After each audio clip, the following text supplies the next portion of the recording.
The sensory organ we use the most while exploring architecture are our eyes. But if we shift perspective a little bit and approach the same with our sense of sound, what are we likely to discover?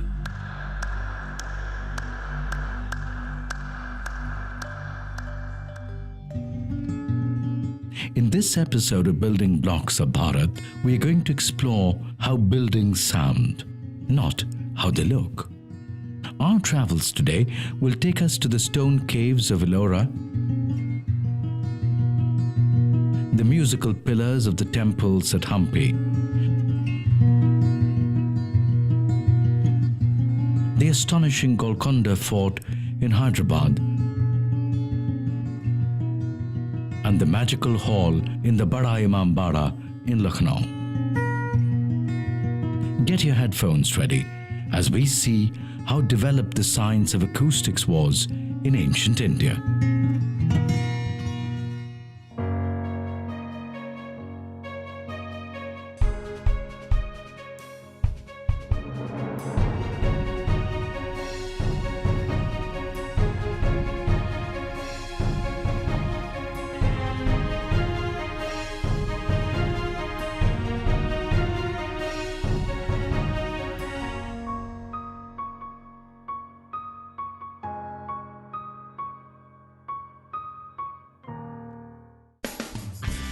We are in Hyderabad, the newfound capital of the state of Telangana. We escape the busy streets of the city and approach Golconda Fort, which is like a little kingdom in itself.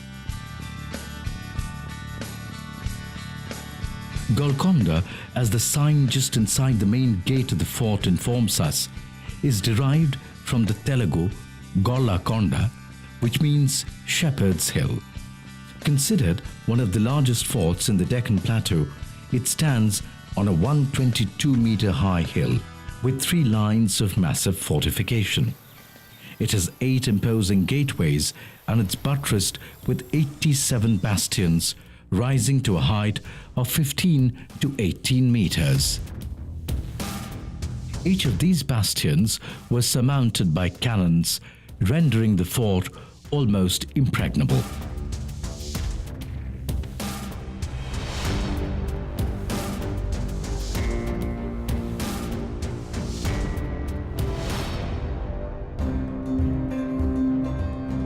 The fort dates back to the 13th century. It was originally controlled by the Kakatiya dynasty. This township was once famous through the medieval world for its diamond trade, as attested to by travelers like Marco Polo. Some brilliant gems like Kohinoor and the Darya-e-Noor were excavated from the mines around Golconda. But enough of history. Let's start our exploration with a clap. Wondering why? When you clap inside the grand portico under the dome, it can be heard in Bala Hisar Pavilion more than a kilometer away on top of a mountain. This worked as a signaling device. The various structures in the fort are so placed as to transmit sound to different points. And so, this could be used to convey a message to the guards posted on the roof of Darbar Hall regarding the visiting dignitaries.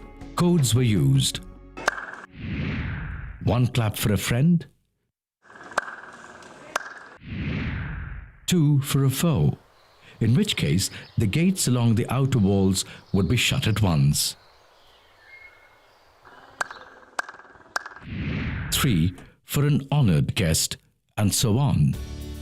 Before we explore the acoustics that powered this feat, let us understand what sound is and how it travels. Sound is made by vibrating an object. So when a drumstick hits a drum, the flexible skin of the drum vibrates up and down. The skin's vibration makes a sound by moving the air above it. When the skin moves up, the air above it is compressed, and when the skin moves down, the air moves with it and expands. The compressing and expanding of the air produces differences in air pressure. The pressure differences in the air move away from the drum's surface like ripples in a pond, creating a sound wave. This is how the drum produces a sound that we can hear. And because sound travels like a wave, it will undergo certain behaviors when it encounters an obstacle. Possible behaviors include reflection of the obstacle, diffraction around the obstacle, and transmission accompanied by refraction into the obstacle or new medium. Reflection of sound waves off surfaces can lead to two phenomena, an echo or a reverberation.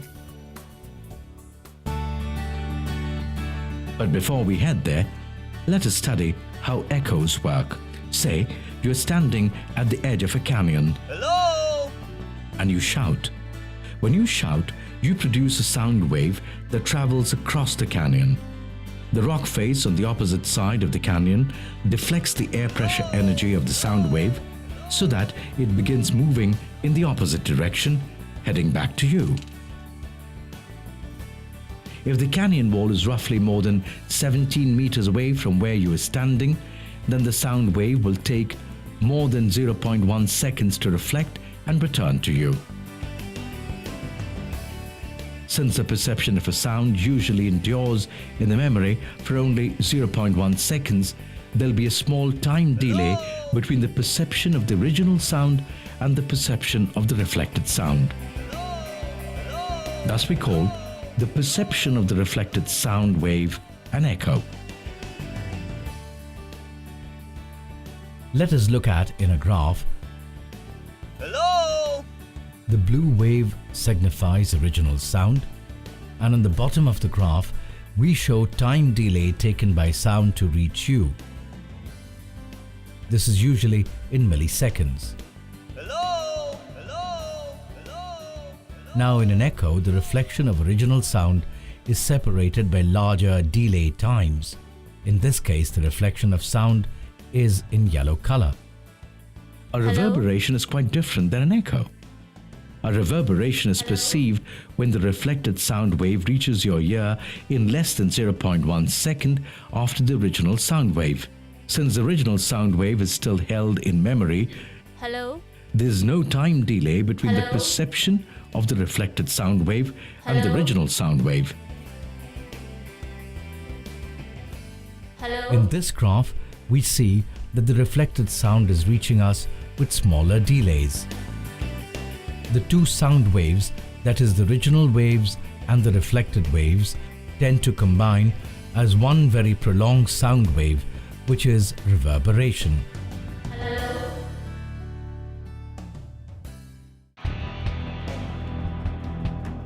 Back to Golconda. With this understanding of sound, let us see how the building must have been engineered. The fort was completed under the supervision of architects, most of whom hailed from Isfahan in Iran. They used material known for their sound reflection properties, like clay pots and pans, and blended them into the building material.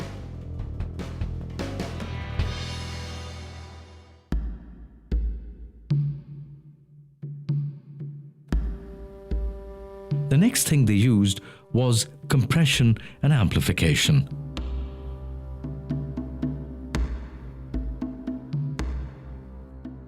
The clapping portico in Golconda Fort has on one side a series of arches of diminishing sizes. The arches are key to the stunning acoustics that could help an army commander listen to what the sentry was doing. So, a sound wave generated under the dome of the portico would get compressed and then bounce back amplified enough to reach a distance of more than a kilometer. The fort has two other examples of interesting acoustics.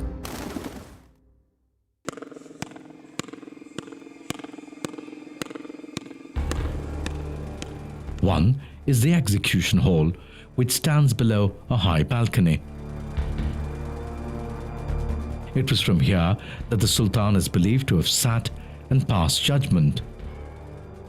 If a criminal was found guilty and ordered to be executed, the order would be carried out right under the high vaulted roof of the hall at a particular spot, which amplified the sound of the stabbing and the last gasp of the criminal for all, especially the Sultan, a good 30 feet or so away, to hear. Macabre had good acoustics.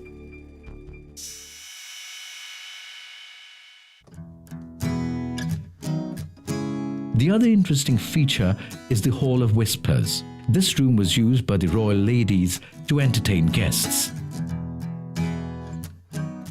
The Sultan was able to listen in on private conversations because the walls were designed to amplify sound. Again, no respect for privacy, but a good sense of sound design. The idea of the Hall of Whispers triggers the next leg of our journey.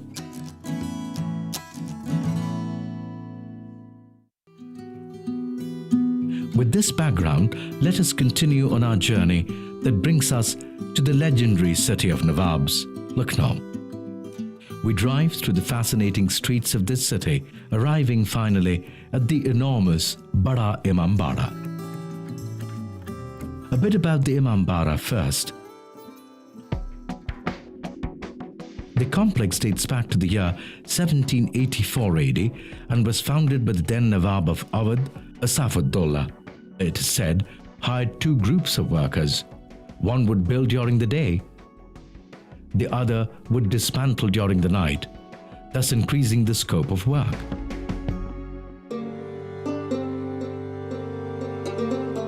Completed in 1891, the Bada Imambara remains standing to this day and is the pride of Lucknow.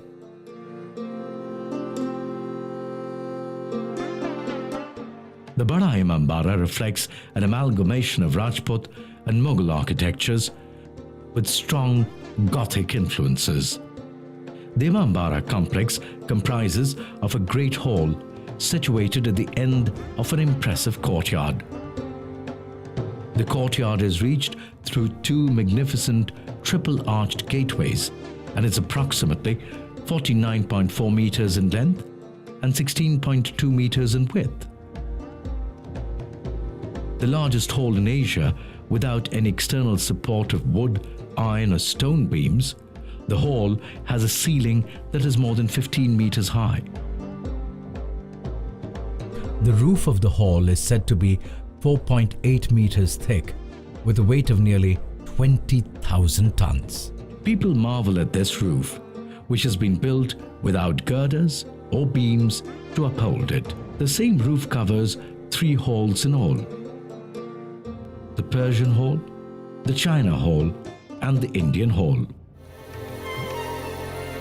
The Persian Hall is the central hall and is quite large in size. The China Hall is of an interesting shape, being square at ground level, octagonal at mid-height, and 16-sided at the top. The India Hall is in the shape of a watermelon, and this is the hall that interests us. The acoustics here are such that one can hear the sound that the strike of a matchstick makes across the length of the hall.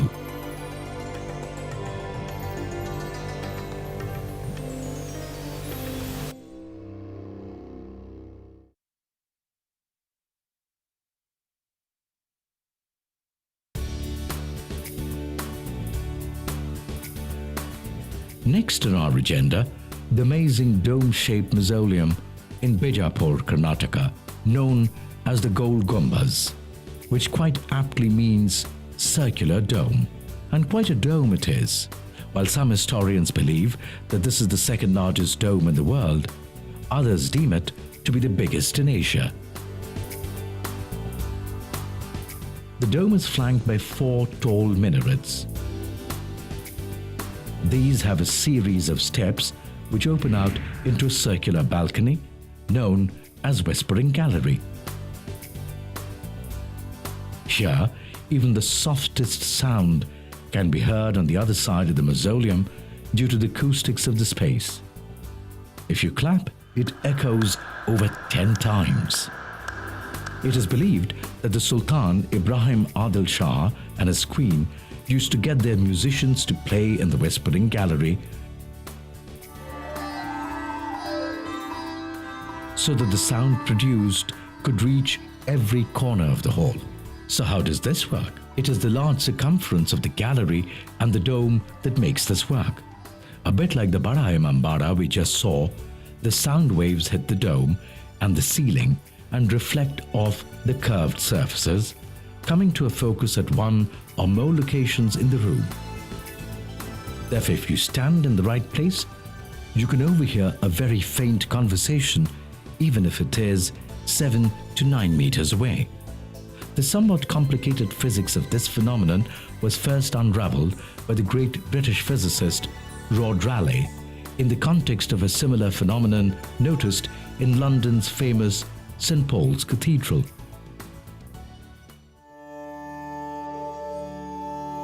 Next on our agenda, a quick stop at the stone caves of Ellora in Maharashtra.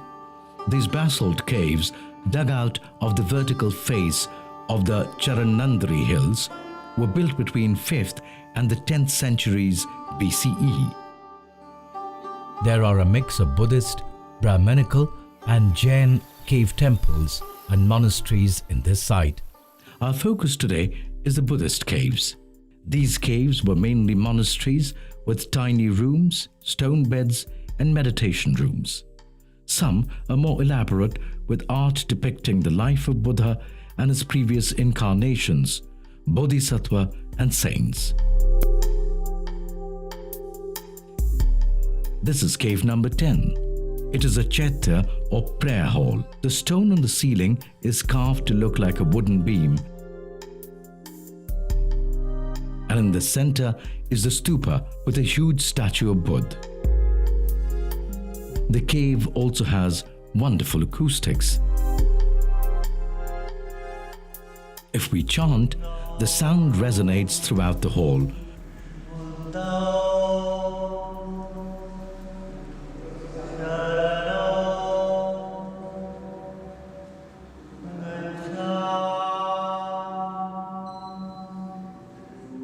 Which is why it must have been used as a music gallery. The shape of the cave, as well as the ribbed ceiling, help in these acoustic effects.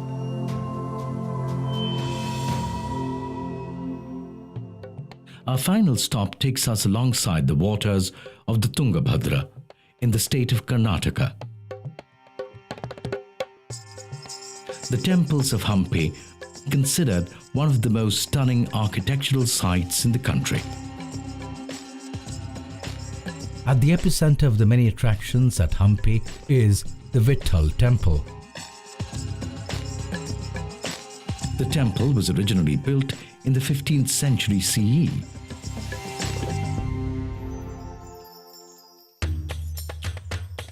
The Vithala temple stands in a large rectangular enclosure which measures 164 meters by 94.5 meters.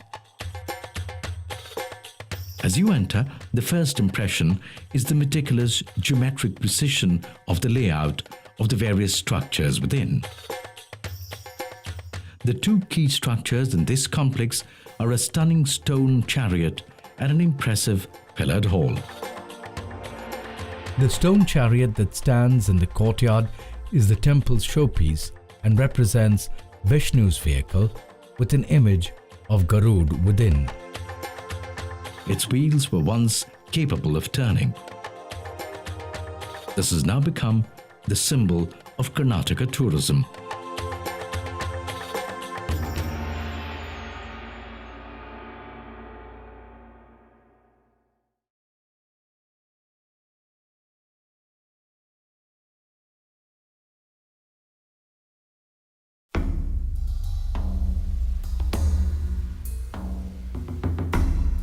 We cross the stone chariot and arrive at a series of steps flanked by elephant balustrades that leads to the Mahamandap or the Great Hall. The Mahamandap stands on an ornate platform decorated with bas reliefs of traders animals, and floral motifs. There are 5 halls within this Mahamandap, corresponding to the 4 cardinal directions, and a central hall which is open to sky.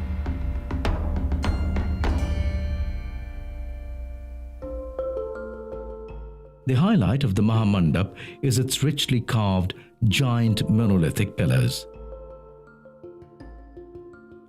The outermost of the pillars are called the musical pillars. There are 56 in all. These slender and short pilasters carved out of the giant pillars, and they emit musical tones when tapped. Originally, they were believed to produce the sounds of 81 musical instruments, but many of them don't work anymore. The pillars produce different sounds when tapped at the top, middle like a bell, and bottom. Curiously enough, they are solid, not hollow. Each of these pillars is 3.6 meters high and carved with figures of musicians, musical instruments, and dancers. 40 are lined up to form an aisle. The remaining 16 form a rectangular court in the center. The pillars are made of solid granite. Many of the pillars are composite, with each individual pillar made up of many smaller and slender pillars. The British wanted to check the reason behind this wonder, and so they cut 2 pillars to check if there was anything inside the pillars that was producing the sound. They found nothing. Even today, we can see those pillars cut by the British. Let us try and understand how these pillars produce musical notes. The pillars are solid, so the sound produced is because of vibrations. Sound comes from many sources. The human voice produces sound. Animals produce sound. Musical instruments produce many different sounds in many different ways. There are 3 categories of musical instruments: percussion, string, and wind. Some instruments need to be struck by an object in order to produce a sound. These are called percussion instruments like a drum or a xylophone. When a bar of a xylophone is struck, a sound is produced. Each bar of a xylophone produces a different note when struck, which is a principle similar to the pillars in Hampi. The pillars do not need to be hammered. All it needs is a gentle tap. This gives us an insight into the amazing material engineering skills of the Dravidian people. Clearly, the science of sound was well advanced early in India. It is fascinating to see how such ancient structures had such high technology and science. Keep watching Building Blocks of Bharat to explore more of the science that powered so much of the stunning architecture in our country.